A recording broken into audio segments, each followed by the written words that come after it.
할렐루야. 우리 좌우에 계시는 성도님들과 인사하겠습니다. 오늘 잘 오셨습니다. 네.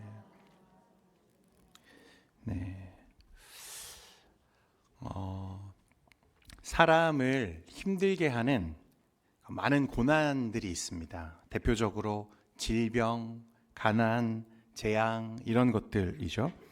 그래서 이런 것들은 인생의 큰 위기를 만들고 예상치 못한 상황에서 늘 발생합니다. 그럴 때 우리의 삶은 크게 위축되고 또 좌절을 경험하기도 하고 힘이 빠지는 그런 날들을 모두가 만날 때가 있습니다. 그런 의미에서 고난이라고 하는 것, 그 상황은 분명 저와 여러분의 믿음을 시험하는 시간이 됩니다.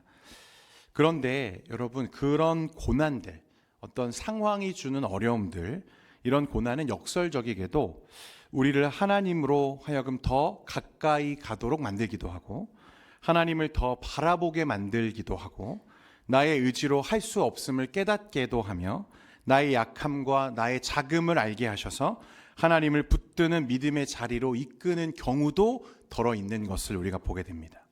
그래서 하나님께서 야곱을 광야로 이끌어 가셨던 것처럼 저와 여러분의 인생에도 하나님이 이끄시는 광야가 늘 경험될 때가 있는 거죠. 그런데요, 여러분, 가만히 우리의 삶을 들여다보면 그래서 믿음이 가장 자주 무너지는 그런 자리들이 의외로 그런 극적인 어떤 사건, 상황이 주는 어려움들, 고난의 자리가 아니더라는 것입니다. 실제로 믿음이 가장 많이 흔들리는 자리는 어디냐면 관계의 자리입니다. 관계의 자리. 사람에게 상처받았을 때, 억울한 일을 당했을 때, 존중받지 못했다고 느낄 때, 배신당했다고 느껴질 때, 그런 순간이 오면 우리는 놀랍도록 너무 쉽게 무너져 내리는 것들을 경험하게 된다는 거예요.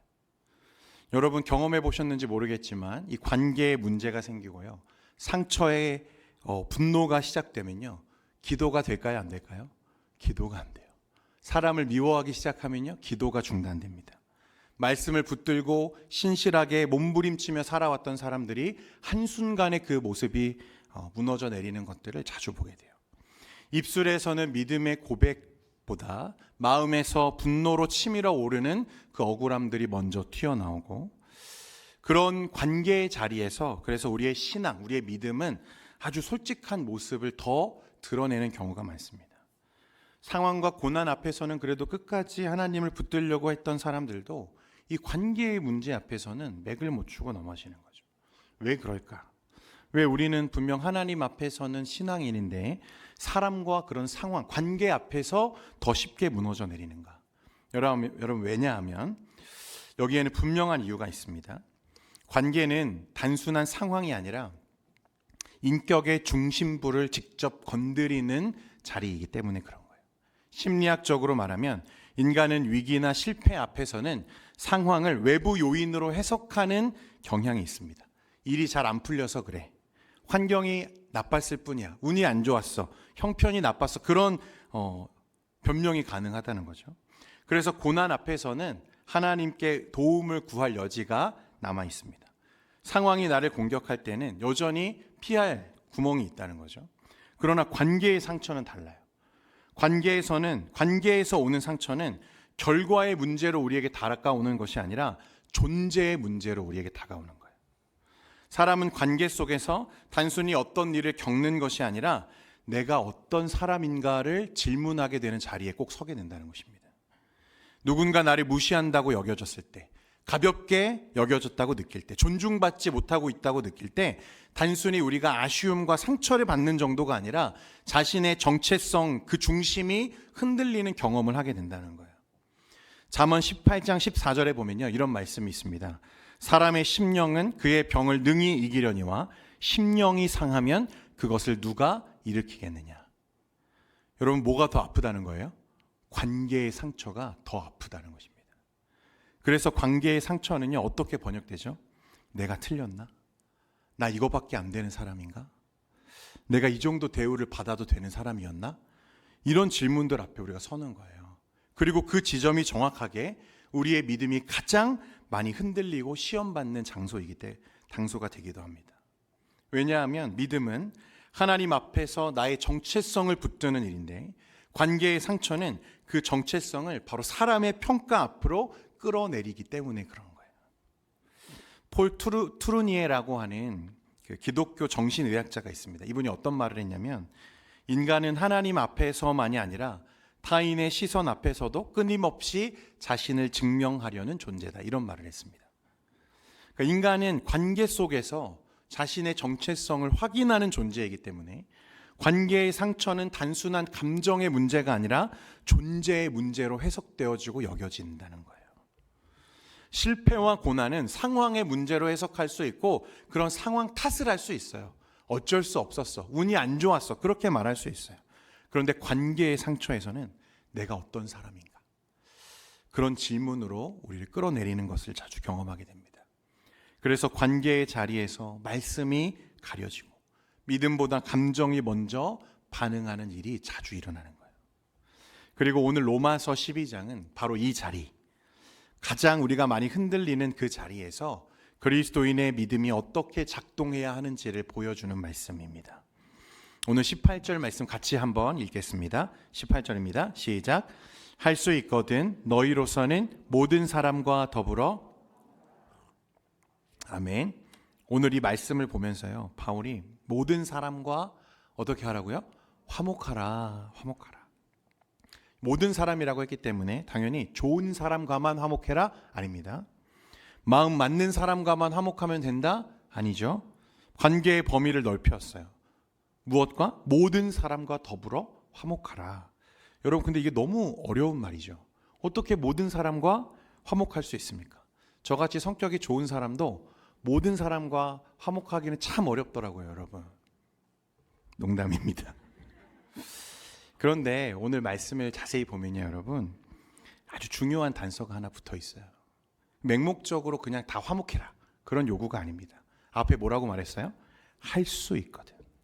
할 수 있거든 너희로서는, 이렇게 말하고 있죠. 이게 무슨 뜻인가? 여러분 잘 아시지만 관계는 늘 쌍방이죠, 쌍방. 그렇죠? 그런데 여러분, 상대가 마음을 닫으면 내가 아무리 애써도 여러분 어떻게 됩니까? 그게 내 마음대로 되는 일이 아닌 경우가 많죠. 상대가 오해를 붙들고 있으면 내가 아무리 설명해도 통하지 않을 때가 있습니다. 상대가 악의를 품으면 내가 아무리 선으로 행해도 그 선의가 왜곡되는 경우가 너무나 많아요. 그리고 변수가 많죠. 그래서 성경은 무작정 모든 관계가 다 회복될 수 있어, 그런 낭만적인 말을 하는 게 아니에요. 오히려 이렇게 말하는 거예요. 너희로서는, 너희로서는. 여기서 바울이 우리에게 가르치는 첫 번째 지혜는 뭐냐면요, 관계에는 내가 통제할 수 있는 영역이 있고 내가 통제할 수 없는 영역이 있다는 것을 말하는 것입니다. 너희가 할 수 있거든. 그 말은 너희가 모든 것을 다 할 수 있다는 말이 아니라 너희가 할 수 있는 일도 있고 뭐도 있다? 할 수 없는 일도 있어, 이렇게 말하는 거예요. 쉽게 말해서 관계에서는 내 몫이 있고 누구의 몫이 있습니까? 상대의 몫도 있다는 거예요. 성도님들 경험적으로 다 아실 거예요. 여러분, 우리가 상대방의 반응을 통제할 수 있는 능력이 없습니다.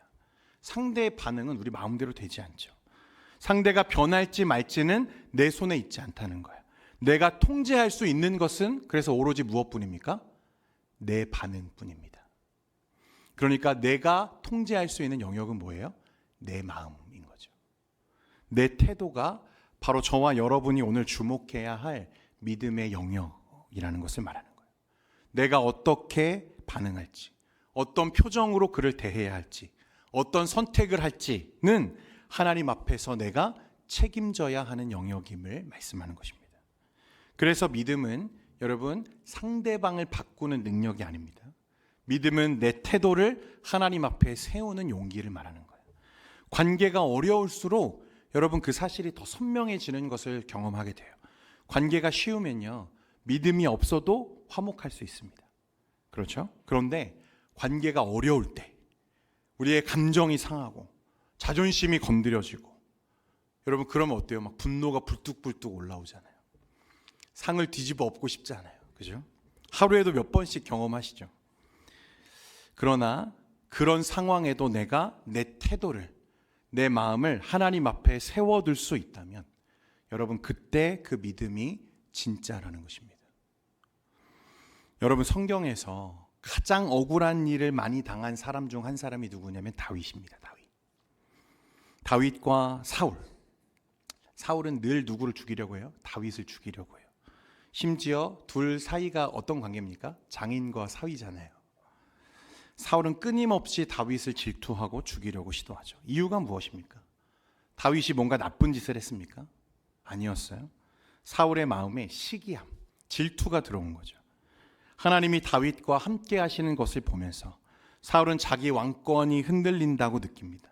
그때부터 다윗을 맹목적으로 미워하고 의심하고 공격해요. 다윗은 분명 사울의 마음을 그 순간 통제할 능력이 없었습니다. 중요한 것은 여러분 시종일관 다윗이 사울 앞에서 보여줬던 태도예요. 다윗은 단 한 번도 사울을 원수로 취급하지 않았다는 사실입니다. 다윗은 도망 다니는 그 순간에도 사울을 조롱하거나 무너뜨리려고 시도하지 않았습니다. 오히려 다윗은 자신이 할 수 있는 범위 안에서 관계를 더 악화시키지 않으려고 늘 자신의 태도를 절제하고 억누르고. 왜 억울하지 않았겠어요? 왜 하고 싶은 말이 없었겠습니까? 그런데 다윗은 그 순간에도 자신의 감정이 자신을 통제하도록 두지 않고 계속해서 억누르고 있는 거죠. 왜냐하면 그것이 하나님 앞에서 내가 해야 할 바른 태도임을 그가 믿었기 때문인 거예요. 여러분 이것이 오늘 로마서 12장 18절에서 말하고 있는 할 수 있거든 너희로서는 이라는 말의 정체성이에요. 관계의 문이 닫혀 있어도 그 문을 더 세게 걷어차지 않는 그 태도, 그게 믿음과 연결되어져 있는 삶의 모습이라는 것입니다. 여러분 우리는 평화를 자주 오해합니다. 평화는 그냥 참는 것, 무조건 져주는 것, 자존심을 꺾는 것, 여러분 그게 바로 평화라고 생각하는 사람들이 많습니다. 그래서 평화를 말하면 곧바로 이런 반응들이 막 나와요. 그러면 가해자는 어떡합니까? 그럼 나는 계속 당하기만 해야 됩니까?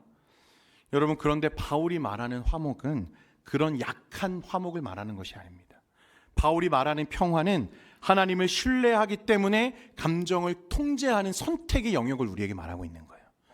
마태복음 5장 9절에 예수님도 뭐라고 말씀하시냐면 화평하게 하는 자는 복이 있나니 그들이 하나님의 아들이라 일컬음을 받을 것이라고 우리에게 말씀하세요. 그런데 여기서 말하는 화평은 상대보다 약해서 물러서는 것이 아닙니다. 하나님이 계시기에 멈출 수 있는 용기를 말하는 거예요. 내 감정이 나를 끌어가도록 두지 않고 내 상처가 나를 지배하게 두지 않고 내 자존심이 왕이 되게 두지 않는 것, 그게 믿음이라고 주님도 말씀하고 계시는 거예요. 그리고 이런 사람은 절대로 약한 사람이 아닙니다. 제가 예전에 학생들을 가르칠 때요, 중고등부 사역을 할 때였는데 가르친 친구 중에요 정말 사고를 밥 먹듯이 치는 친구가 하나 있었습니다. 폭력적인 성향이 있는 친구였는데 제가 알기로 이 친구가 경찰서에만 수십 번 왔다 갔다 하고, 그리고 친구를 때려서 물어준 합의금만도 집 한 채가 넘어갈 정도예요. 그래서 이제 선생님들이 저에게 이 친구를 데리고 와서 목사님이 좀 상담해 주세요 라고 이제 요청을 해서 상담을 하는데요, 자기도 자기가 왜 이렇게 화를 절제하지 못하는지 모르겠다는 거예요. 그냥 누가 옆에서 건드리기만 하면 참을 수가 없다는 거예요. 그래서 제가 그 친구한테 했던 얘기가 주먹을 잘 쓰는 게 강한 게 아니라 자신의 감정을 이기는 사람이 강한 거야 라고 충고해 준 적이 있어요. 다행히도 그 친구가 지금은 잘 성장해서 사회에서 좋은 일들을 많이 하고 있습니다. 여러분 이런 사람은 약한 게 아니에요. 자신의 마음과 감정을 다스릴 줄 아는 사람은 오히려 그렇지 못한 사람들보다 훨씬 더 강한 사람이죠. 그리고 그렇게 함으로 주님께서 하셨던 것처럼 화평을 만들어내는 자야말로 어떤 사람입니까? 믿음의 사람이라는 거예요. 오늘 이 말씀은 그러니까 관계를 반드시 해결해라, 관계 속에서 너희가 그렇게 해야 된다, 이런 말씀이 아니라 관계 속에서 믿음을 잃지 말라는 거예요.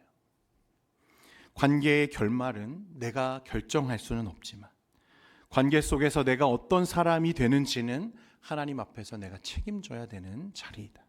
그러므로 성도 여러분, 할 수 있는 만큼 너희로서는 화목하라 라고 하는 이 말을 오늘 우리에게 가장 성숙한 믿음의 자리로 묵상하는 여러분들 되시기를 축원드립니다. 두 번째로요, 19절 말씀에 보면 이렇게 말씀해요. 우리 19절 같이 한번 읽겠습니다. 시작. 내 사랑하는 자들아, 너희가 친히 원수를 갚지 말고 하나님의 진노하심에 맡기라. 기록되었으되 원수 갚는 것이 내게 있으니 내가 갚으리라고 주님께서 말씀하시니라.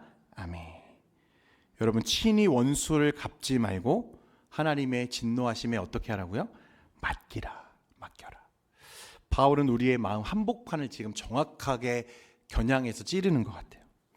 왜냐하면 관계가 무너질 때 우리 안에서 가장 강하게 일어나는 감정이 무엇이냐면 보복이죠. 보복. 복수하고 싶은 마음들. 그런데 우리는 그걸 보복이라고 부르지 않는다는 게 더 문제예요.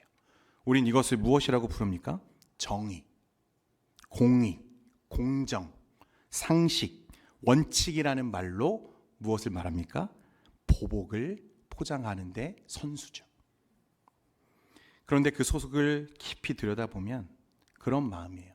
나도 당했으니 너도 당해도 싸. 네가 내 마음을 아프게 했으니까 너도 조금 아파봐야 돼. 그런데 여러분, 우리의 관계의 문제를 우리가 해결하지 못하는 결정적인 이유는 이 보복 심리 때문에 그렇습니다. 복수는 늘 더 큰 폭력과 복수를 낳는 거죠. 사무엘상 24장에 보면 다윗을 죽이기 위해서 별의별 수를 다 동원하던 사울이 이제는 군대까지 직접 이끌고 다윗을 추적하기 시작합니다. 다윗이 어디에 숨어 있다는 첩보를 듣고 군사 3,000명을 이끌고 광야를 수색하고 있는 중이었어요. 이 정도면 거의 갈 때까지 간 겁니다. 국가 권력을 가진 왕이 한 개인을 제거하기 위해서 정예군을 동원하는 지금 그런 상황이죠. 그런데 그날 사울이 한 동굴에 쉬기 위해서 들어갑니다. 성경에 보면 사울이 발을 가리러 들어갔다 이렇게 말해요. 고단함을 달래기 위해서였는지 쉬려고 했는지 혼자 무장을 해제한 채 동굴에 들어갔다는 말이에요. 그런데 우연도 이런 우연이 있을까? 그 굴 안에 누가 있었어요? 다윗과 무장한 그의 장수들이 있었다는 거예요. 이거는 우연이라고 보기에는 굉장히 어려운 순간이죠. 다윗의 인생 전체를 통틀어서 이보다 더 완벽한 기회가 있어요? 없어요? 없어요. 그래서 다윗과 함께했던 사람들이 뭐라고 말합니까? 보소서 여호와께서 오늘 왕을 당신 손에 넘기셨나이다 이렇게 말했습니다. 뭐라고 해석하는 거예요? 누가 봐도 이건 하나님이 주신 기회입니다. 어떻게 이럴 수 있습니까? 이 넓은 광야에서 이 많은 동굴 중에 하필 다윗이 숨어있는 그 동굴에 누가 혼자 들어왔어요? 사울이 지금 혼자 들어왔어요. 거느린 군대까지 다 물려놓고 혼자 들어왔다고요.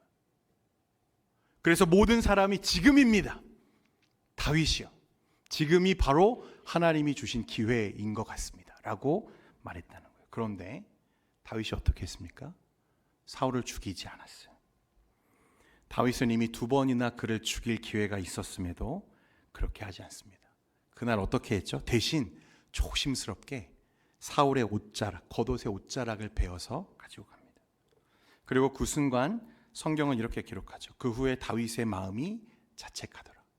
그를 죽이거나 해야 한 것도 아니고 옷자락 조금을 베어서 가져갔을 뿐인데 다윗의 마음이 어땠어요?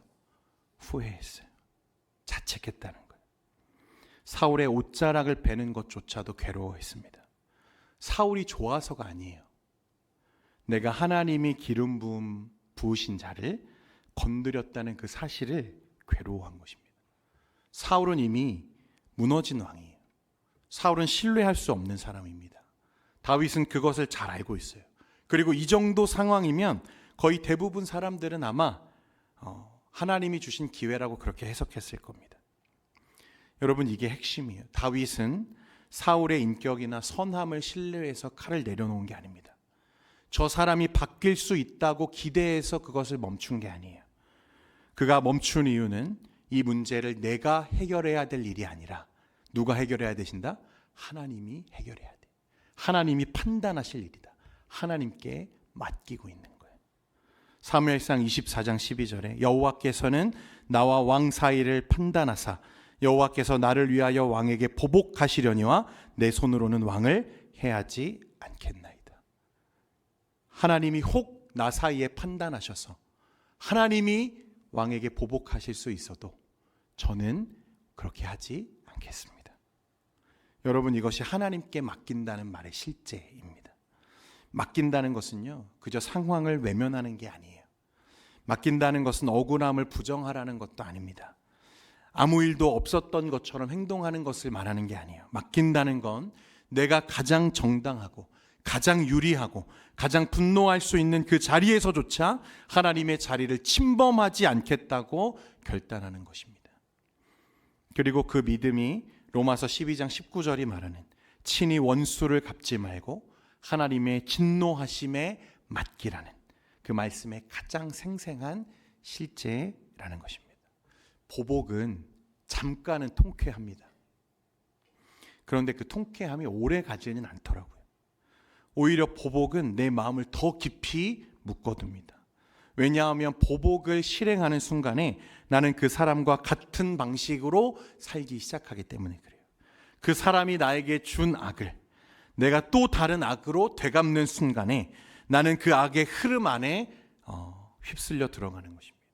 그때부터 관계는 회복될 가능성을 잃어버리는 거예요. 여러분이 신뢰하시는 하나님은 의로우신 하나님인 줄 믿으시기를 바랍니다. 하나님은 공의로우십니다. 하나님은 빚진 자가 아니시죠. 하나님은 우리의 눈물과 억울함을 그냥 지나치지 않으십니다. 여러분이 직접 하면 그곳에 화평이 이루어질 것 같지만, 내 마음이 시원할 것 같지만 실제로는 끝나지 않는 전쟁으로 우리가 끌려 들어가는 거예요. 그런데 하나님이 하시면, 하나님께 맡겨서 하나님이 하시면 그곳에 회복과 은혜의 물결이 넘치는 것을 여러분이 보게 될 줄 믿으시기 바랍니다. 그래서 맡기는 거예요. 내가 하지 않고. 마지막 세 번째는 20절과 21절 말씀인데요. 우리 같이 한번 읽겠습니다. 20절과 21절입니다. 시작. 내 원수가 줄이거든 먹이고 목마르거든 마시게 하라. 그리함으로 내가 숯불을 그 머리에 쌓아 놓으리라. 악에게 지지 말고 손으로 악을 이기라. 아멘. 바울은 악에게 지지 말고 어떻게 하라고요? 손으로 악을 이기라 했습니다. 여러분, 악은요, 죄는 덮어두거나 방치해서 해결되지 않습니다.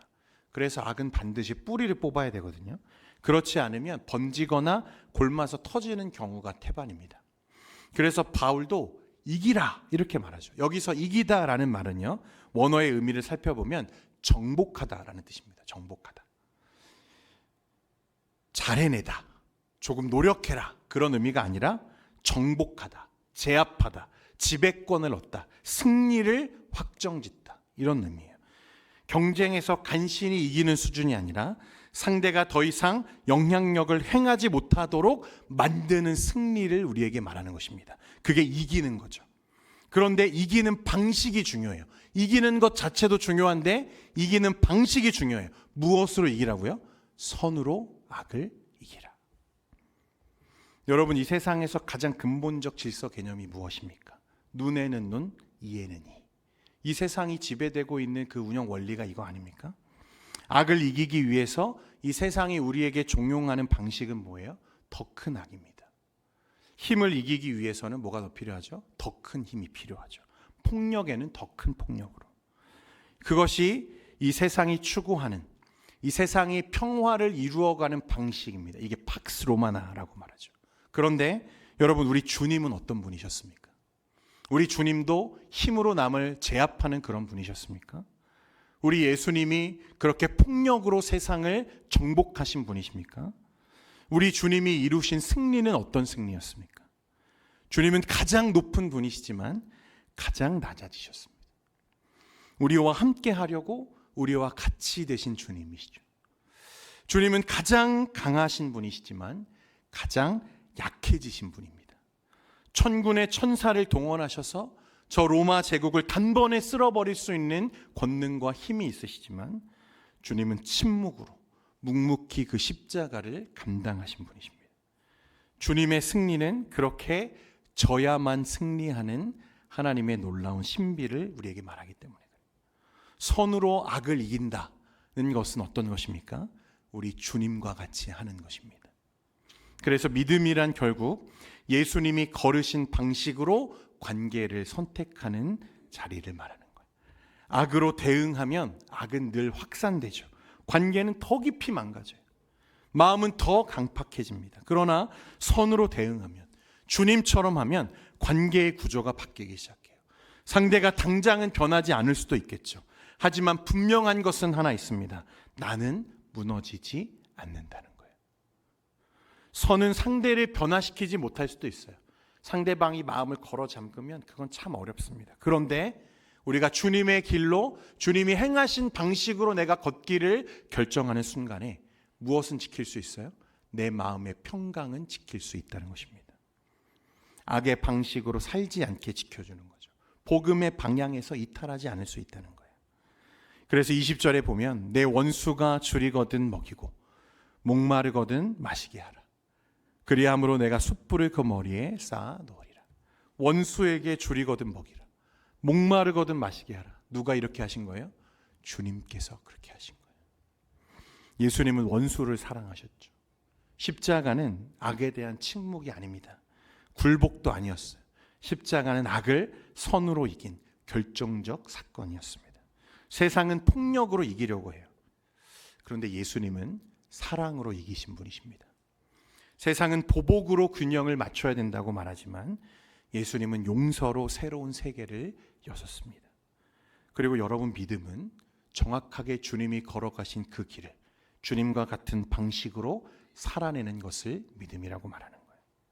우리는 그저 죄를 조심하고 죄를 깊이 하는 것 정도로 우리의 의무를 다한 게 아닙니다. 선으로 악을 이기는 삶, 주 예수께서 보여주신 복음적 삶을 내 삶 속에, 내 관계의 자리에 구현해내는 것이 승리하는 삶이에요. 그런데 이렇게 제가 설명하고 나니까 마음이 답답하시죠? 왜 답답할까요? 목사님, 그러기에는 제가 너무 연약해요. 목사님, 그러기에는 제 상처가 너무 깊어요. 우리가 너무 아파요. 주님, 머리로는 알겠는데 제 발이 잘 안 움직여요. 그래서 오늘 저와 여러분이 이 시간에 이 말씀을 붙들고 기도해야 될 것은 오늘 우리의 감정을 주 앞에 내려놓고 주님의 은혜를 구하는 자리임을 믿으시기를 바랍니다. 내 힘으로는 할 수 없는 거죠. 내 결정과 내 의지로는 그렇게 살 수 없는 거죠. 그러니까 누가 나를 도우셔야 돼요? 성령이 나를 도우셔야 돼요. 주님, 내가 오늘도 세상과 같지 않은 주님의 방식을 내 삶에 구현해내는 삶으로 설 수 있도록 나를 좀 도와주십시오. 내 상처가 나를 끌어가는 것이 아니라, 내 자존심이 나를 내 왕노릇하는 것이 아니라 오직 주님 앞에 겸손히 그 길을 걷게 해주십시오. 그렇게 기도할 수 있는 저와 여러분 되기를 소망합니다.